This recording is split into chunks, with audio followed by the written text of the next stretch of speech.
Welcome to the MGT Charisma and Leadership channel. My name is Martina Gleissenebner-Teskey, and this is a new episode in our interview series on leadership. Today we are speaking with a former leader of 145,000 people, Tony O'Brien. I feel very privileged to work with people around the world who not only strive for success, but for positive change in this world. They want to leave a mark, a positive mark in this world, wherever they go. It's not only about power, it's about purpose. And such a person is Tony O'Brien. As Director General of the Irish Health Service, Tony O'Brien led his organization through one of the toughest times in healthcare. It was characterized by a severe funding crisis and by heavy discussions as to how healthcare should be organized, very similar to the discussions we are facing nowadays in Austria. Despite all those challenges, Tony's focus was on rebuilding the health service, on reorganizing and re-energizing leadership, and on embedding core values such as care, compassion, trust, and learning in the organization. I've asked Tony questions like, what do modern leaders really need? What competencies do they need to develop? What do you need to develop in order to build and maintain a successful career? What are the industries that need strong leadership now and in the future? How to tackle situations that are really difficult and maintain a positive, resourceful, and appreciative attitude, and many more. So listen, learn, and be inspired. And if you are, don't forget to subscribe to the channel, leave your like and your comment. Thank you.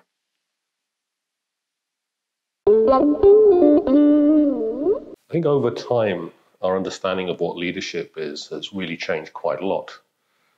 We used to have a very hierarchical perspective on leadership, and I think now we come to understand that the real function of a leader is to get the very best out of the human resources available in any organization, to select talent, to nurture talent, to create a very clear vision of what the organization is about and what it's doing, and simply to create an environment in which each person working individually and as part of a team can make their greatest contribution to the work of the organization, and of course be fulfilled in what they do so that good talent can be retained, and at the same time that you develop people so that as their career develops they can move on to achieve their potential in other dimensions. So really leadership is not time-bound, it's no longer hierarchical, it's very facilitative, but it is clearly very focused, and it's about conducting the orchestra rather than playing all of the instruments, I think is the way I would put it. Whereas once upon a time, I think leaders were very much in charge of everything. And that's really the difference between our old managerial understanding of leadership and our new understanding. And as society changes, I think it's really important that we've embraced a new way of leading organizations. Over the 30 years that I've worked as a chief executive or in similar roles, I think the biggest change that has come about is the changing expectations, both of the people that we need to work in our organizations, but also enabling organizations to keep pace with the changes in society around expectations, around technology, around a move towards a much more rights-based approach to the way services are provided. So it's really important that those leading organizations remain open and aware of the changes that are happening around us, particularly when it comes to the nurturing of new talent, to reflecting changes in expectations on the part of consumers, and to the way society is changing generally. So we have to be much more adaptive, I think, much more eclectic and dynamic in the way we approach the challenges that go on around our organizations. And it's therefore necessary for us all, I think, to pay a lot more attention to our own continuing professional development as well as that of the teams that we lead. And in that way, we can keep our own approaches fresh and enable ourselves to be slightly ahead of a very dynamic, changing curve around the way society is operating generally, and of course, the international issues, the whole issue of social responsibility, our responsibility to adapt to the needs of the environment, and to behave in a really responsible and credible way, paying tremendous attention to the reputations of the organizations we lead in order to be successful against this new and ever-changing backdrop.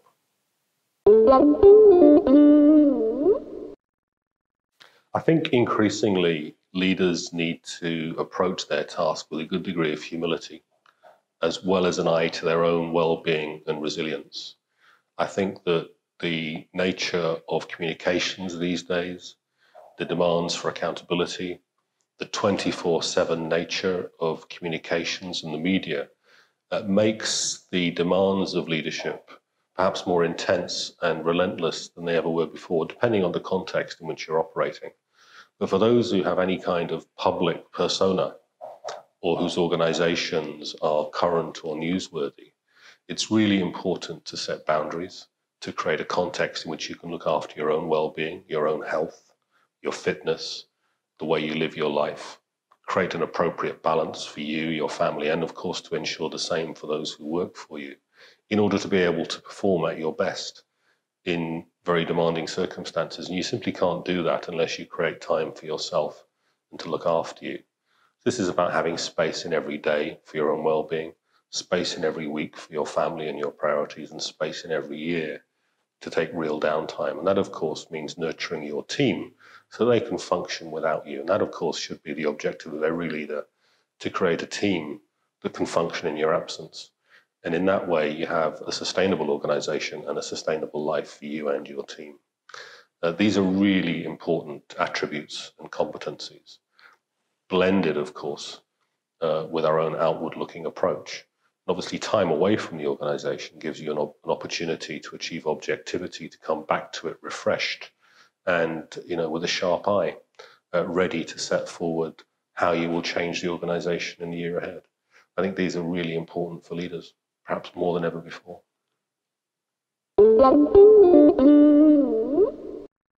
I think we have to be honest and say that charismatic leadership is something of an elusive thing.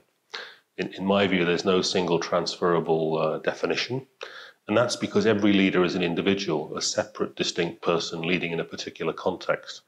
But in general terms, I think what those who are being led want is authenticity, honesty, and sincerity from the people in leadership positions. So when you become a leader, it's really important that what you say about yourself, what you project, is something that you can actually deliver on. And there's no point projecting yourself as something you're not, because you will soon be found out. So depending on the context, it's really important, I think, to communicate clearly, to be confident about who you are, to set very clear expectations of who you are and what you can do, and then live up to them, and be open and transparent about what you can do and what you can't do.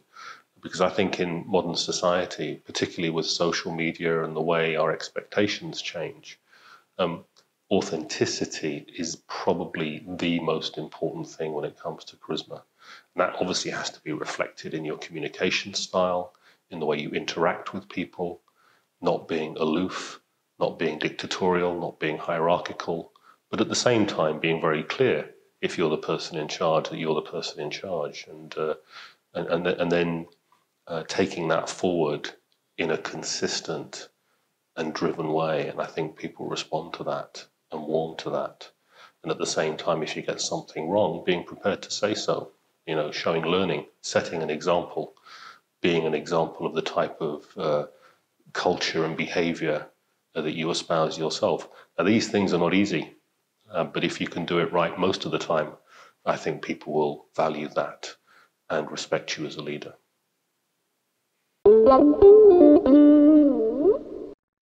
We're living in a time of extraordinarily fast-paced change, particularly with the deployment of technologies and artificial intelligence.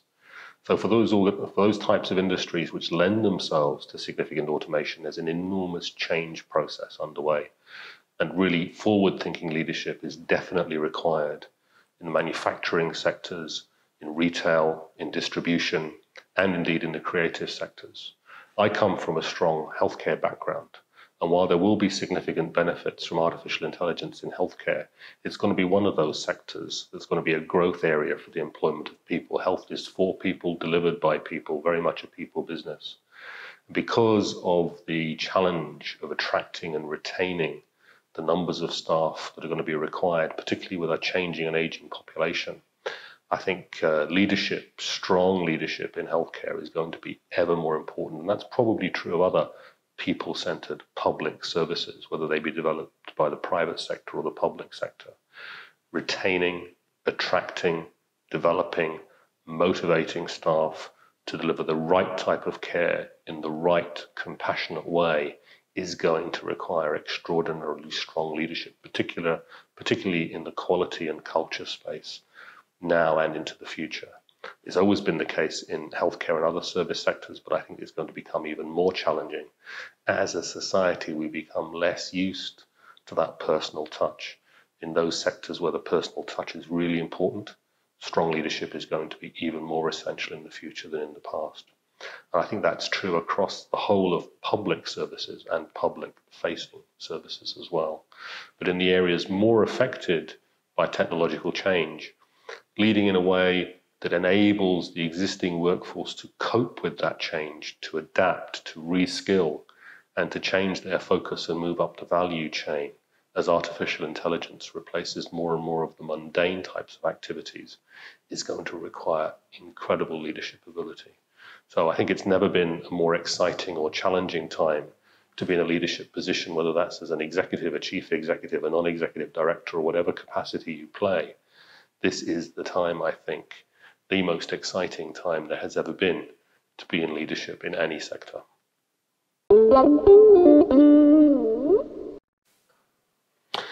One of the things that really fascinates me about Vienna and perhaps Austria in general is that Vienna consistently scores highly, in fact comes first on the list of best cities in the world to live. And when I look at Austria and Vienna, I see a city and a country that invests heavily in public services and the quality of life of the people who live in it. And it's a city which has tremendous heritage, and the built and physical architecture really kind of nurtures people's joy of life.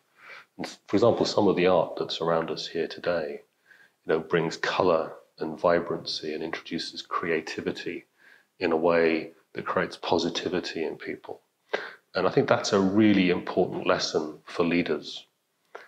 So again, great vision has been shown in Vienna. It's one of the best cities in the world, not by accident. It has great public architecture, great public transport, very progressive housing schemes, great civic amenities and public space, and differs from other cities that don't score as highly, basically on those grounds. And when you think about what it's like to lead an organization and to retain the focus of that organization, it too requires careful planning. It requires considerable attention to the environment and the feeling that you have when you work in an organization. So I see Vienna as a tremendous metaphor for what leadership is all about. Now, that's not to pretend that Vienna's perfect. I'm sure it's not. But it is a place that is led, that respects its history and is looking forward, and has an environment that is stimulating and enriching.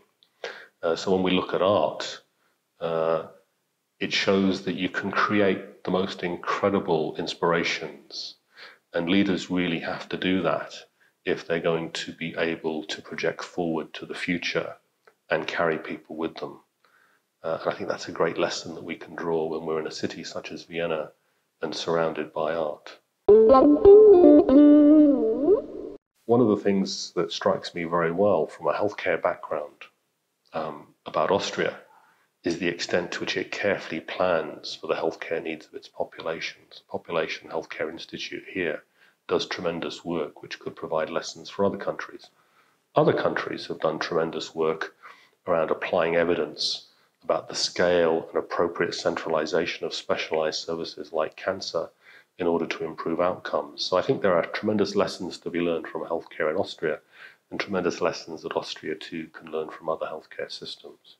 And so in this joined up world, particularly in the European Union, there is so much that we can learn from each other. And if we take inspiration from what's around us and from each other, I think we can really apply our leadership skills in a very intelligent, evidence-based, informed and dynamic way to build the types of futures that we all want to have.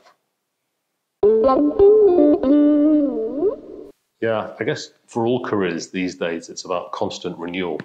And I've had the good fortune to lead organizations that have ranged in scale from 60 staff to 140,000 staff in a 30-year period as a chief executive. And now I've had the opportunity of renewal to move into a portfolio type career where I serve as a non-executive director on the board of a publicly quoted company.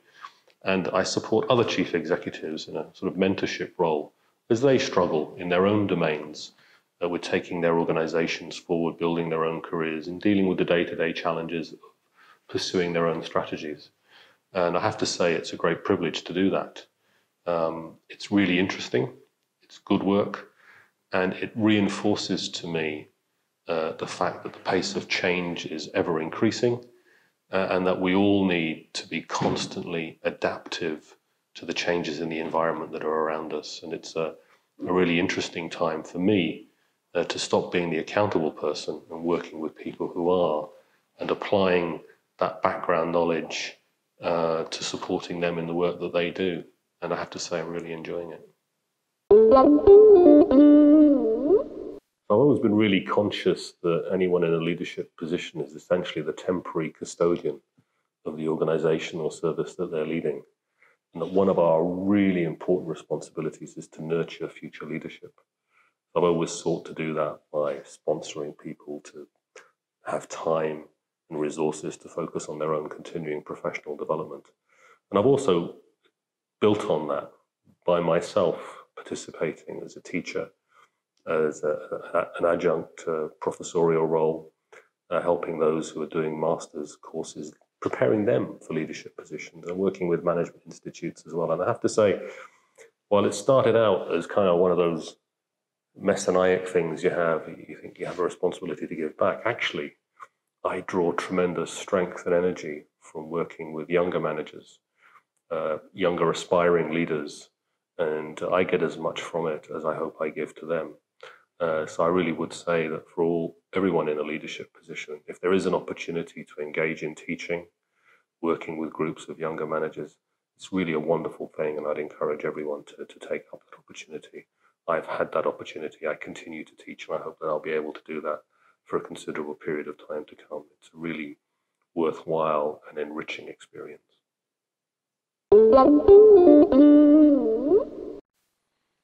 So for those at the earlier stages in their career, obviously it's important to know what's going to motivate you and what type of work would maintain your interest and enthusiasm. There's no point building a career that's not going to excite and bring enjoyment to you.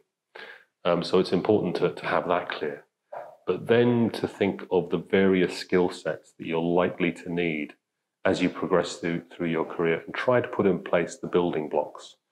So attention to your own continuing professional development, building out your academic CV, paying attention to life outside of work as well, because that's increasingly important. The experiences that you get from volunteering, from the external activities that you have, whether it's in sport or in civil society, these are really important. And then inside the career, it's about not over-planning or overthinking, but looking at the opportunities that arise. And when an opportunity does arise that is motivating for you, putting your hand up, putting your hat in the ring, putting in that application on the basis of nothing ventured, nothing gained. You will not be successful every time, but you will gain from the experience of applying, of being interviewed. You will learn, and it will give you an opportunity for exposure. And then when you do obtain a new position, be really clear about who you are in relation to that position, what your objectives are. And remember this above all, on your very first day in that new management role, when you meet your new management team, first impressions really matter. Don't promise to be someone you cannot be. Be very clear about who you are and what your expectations are. Be authentic and be open to learning from that team, remembering that they probably know more about your new job than you do. And in that way, you can continuously learn, progress, and develop. I would also strongly recommend using 360 evaluation, using mentorship, whether it's inside the company or outside, and being really reflective in your practice. But above all, remember who you are and what your values are, and also remember the overriding principle of what you tolerate, you condone. So if you set standards, you must ensure that you live up to them and your team does. Otherwise, you will never establish a relationship of authenticity. So these are easy things to say, harder things to do. But looking back on my career, I've been most successful when I've been able to live by those rules, and least successful whenever I've erred. So good luck. You know, in business or work, as in life, not everything goes perfectly to plan. There are going to be setbacks. As a leader, you may make mistakes, or your team may make mistakes for which you may be held accountable. It's important to recognize that these things are going to happen and to take the time to reflect on how you should respond. These are the times of greatest test, of greatest agonizing over what the right thing to do is. And it's important not to knee-jerk and to reflect carefully on what you do. I think we are, or rather the truth of our authenticity becomes most exposed when we're under the greatest pressure. That's true in all aspects of life, I think. And it's really important to recognize when you're being tested and to try to be true to whatever values you set out to achieve really were, but also to recognize that sometimes these tests are really tough on you, and it's important to look after yourself and to get support when you're in these situations. And none of us are superheroes. None of us will get everything right all the time, and none of us can always deal with everything that's in front of us. So it's important to have built a network of support, both familial, professionally, external advisors, and to call upon those when you need them. And sometimes you need to take time out and regroup, lick your wounds, get back up on the horse, and try and do it better next time. When I think back over the career I've had, which has been quite diverse, I guess the characteristic is that I've always wanted to make things different. I've never been a status quo type of individual. So I've had the experience, as you may know, in Ireland, we've had an interesting journey around sexual and reproductive health and rights. When I became chief executive of the Family Planning Association, it was still illegal to buy condoms except on prescription. There was no access to abortion services. I did that job for about 10 years. And on one of the toughest days, I remember being pursued down the main street with a colleague of about 100 people, chanting terrible things, and it ultimately ended up with my face on wanted posters being put up by extremists. Equally, I've had the experience of leading the health service in challenging the propaganda of anti-vaccine propagandists who, as in Austria, having a really negative effect on the uptake of HPV vaccine amongst young girls. And we've managed, by being really robust, to reverse that trend. Not every country has been able to do that. I've also had the experience of arguing strongly around the improvement of cancer services, which has meant withdrawing a wide range of cancer services. And unfortunately, I've also had the experience, having led an organization of 140,000 people, of some serious things having gone wrong, which have come back to be very challenging for me personally, as you'd expect in any leadership position. So when you're in a leadership position, particularly if you're seeking to improve things and change things, and also leading a health service at a time of one of the most severe economic downturns that the country I was in had ever faced, where we had to downsize the organization by 10% over a very short period, you do have dark days. But these things can build character and they can build strength. And it calls upon you to be really clear all the time about what your mission is, what your vision is, what your values are. And if you can be clear, it takes you through those tough times. Now I have the experience of working in a different way and having the opportunity to use all of that experience to inform the way I work with the people I work with now. So it's never going to be a straight path. And if you're in the business of wanting to make a difference, you're going to have some tough days, you're going to have resistance, you're going to have to fight battles, you're going to have to build alliances, all of the skills that we develop as our careers progress, provided we're open to learning and so on. But it's always a very interesting journey. And I'm very fortunate to be able to look back on those experiences, which build together and influence the type of person I am now and the work I do now.